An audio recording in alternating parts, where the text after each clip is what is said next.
Hello everyone and welcome back to my YouTube channel dito sa Seryosong Usapan with Kuya Jun.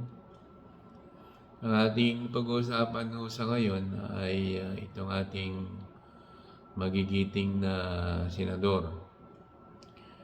Lalong-lalo na itong mga bias na marahil ay wala nang kahihiyan sa katawan. Unahin natin itong si Bato de la Rosa. Marahil ito si Bato de la Rosa ay walang prinsipyo o walang dignidad. Kasi sa kabila ng kanyang panunumpa bilang isa sa tatayong Senator Judge para sa impeachment trial ni VP Sara ay ito yung hayagang pinapadismiss yung impeachment case. So saan ka ba naman nakakita ng ganitong pag-iisip ng isang senador? Marahil ito na yung pagkatao niya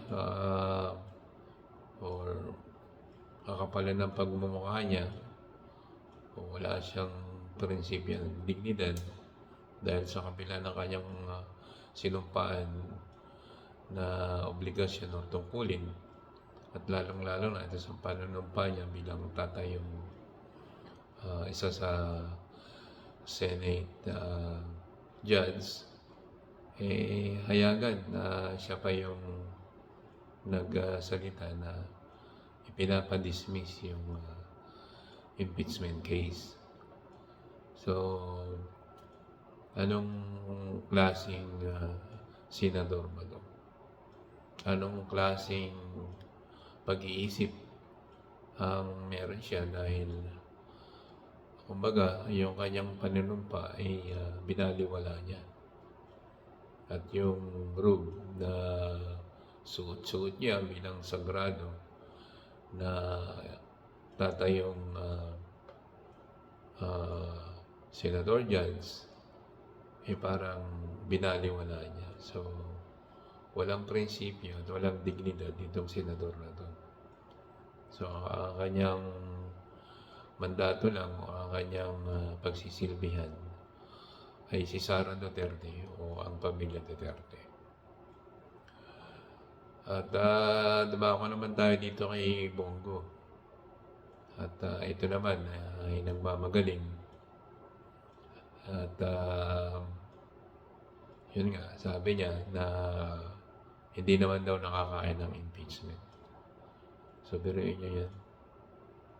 Anong klaseng pag-iisip ang senador na to? Bagay, hindi naman tayo magtataka na dahil alalay lang naman ito dati ni Digong ngayon, naging senatorya.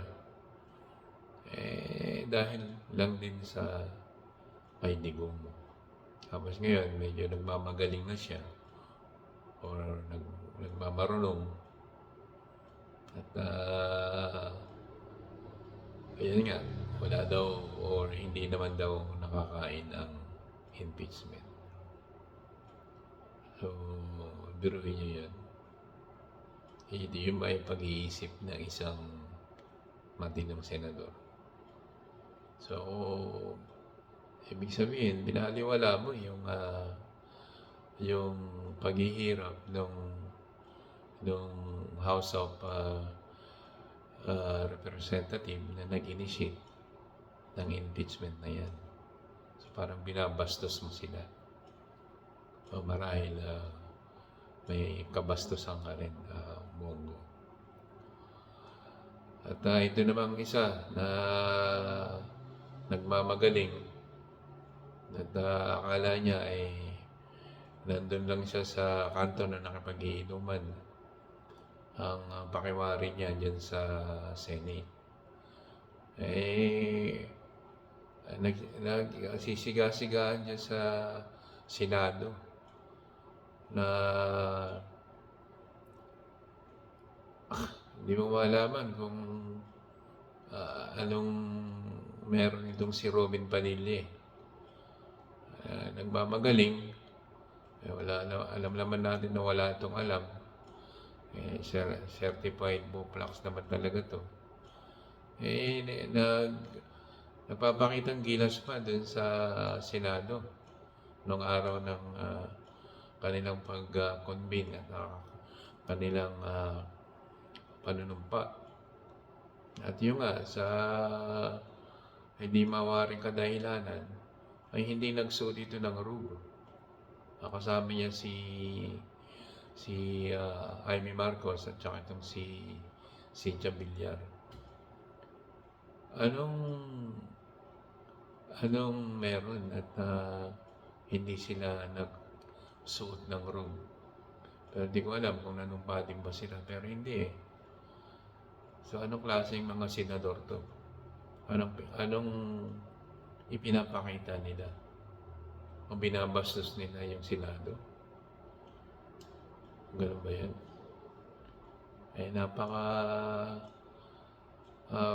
Bastos naman ng mga senador to na hindi nanumpa o hindi na suot ng kanilang group. Dapat dito inhibit sa araw ng trial. Kasi pinapakita nila yung kawalan nila ng respeto sa Senado o sa Ligang Batas at sa bilang tatayong Senador Judge. Ay dyan sa hindi nila pagsuot ng robe o sa hindi nilang pananumpa, nagpapakita ito kung gaano sila kabastos. Kaya itong si Robin Padilla, wala, lang to nagmamagaling pero talagang yung mga gawain niya, tsaka yung mga pinagsasabi niya, doon mo naaninag kung gaano kababaw ang pag-iisip na meron siya. At ito naman si Amy Marcos na dati respeto itong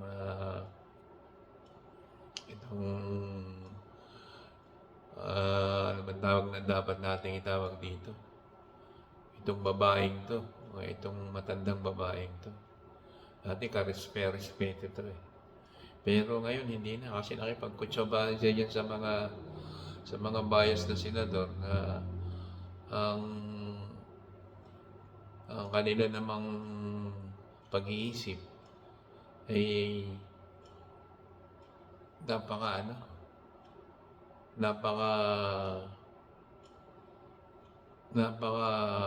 babaw. At yun nga, kutsabahan itong si Amy Marcos, gano'n na din ang tingin ng mga tao sa kanya. At saka hayagan din siyang nagsasalita ang kanyang pagkabayas. Talagang gusto niyang harangin o isa siya sa gusto niyang ipa-dismiss din ang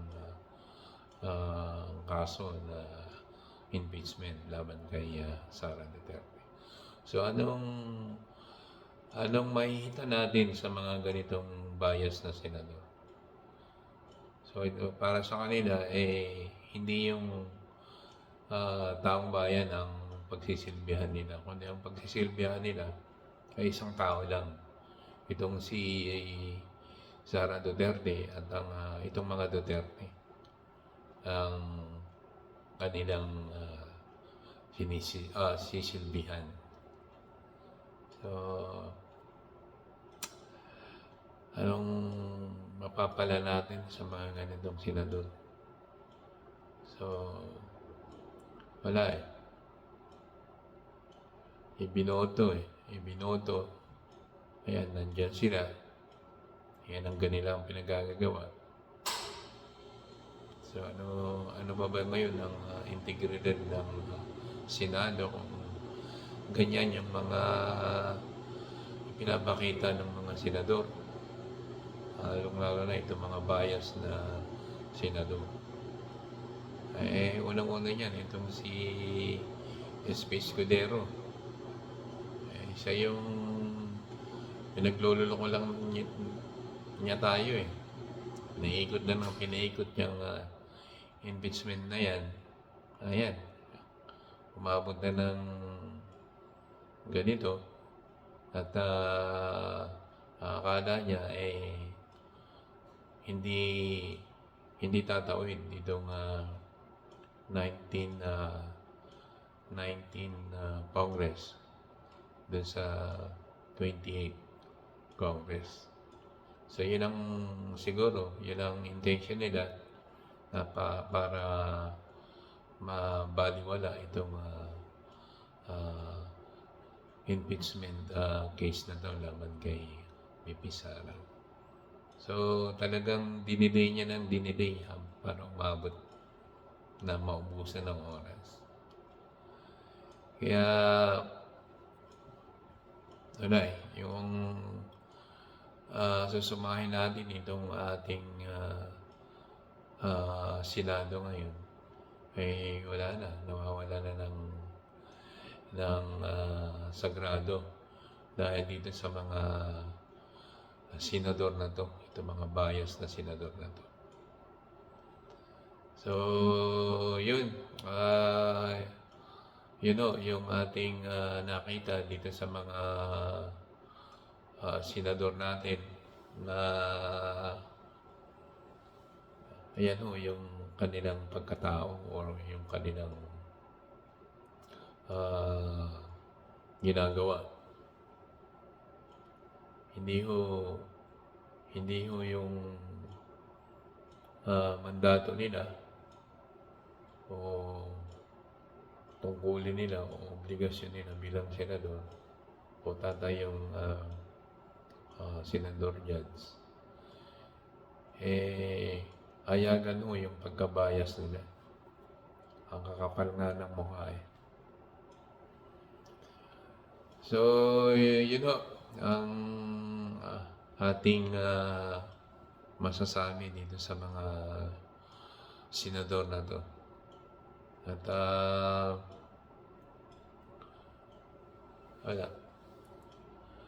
walang mangyayari sa Pilipinas kung ganito yung mga senador. So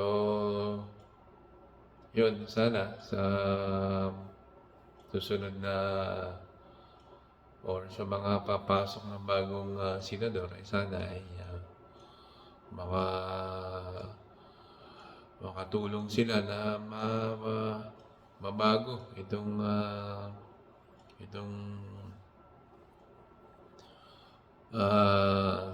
Senado natin at may balik yung dating kung gaano respetado itong Senado. Hindi katulad ngayon na mayroong mga senador na yan, na mga bias na senador, mga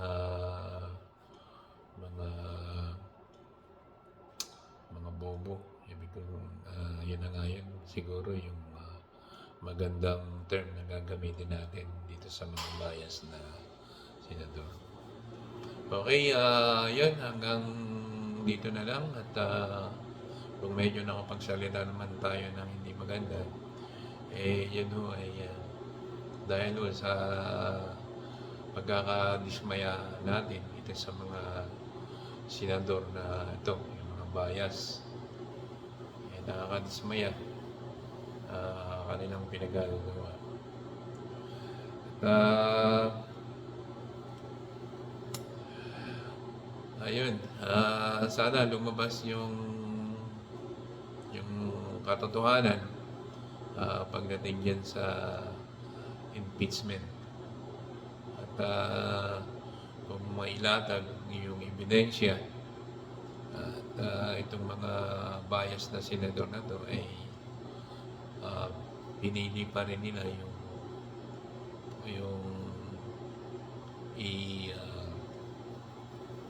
i-acquit itong si Sara. Tignan naman natin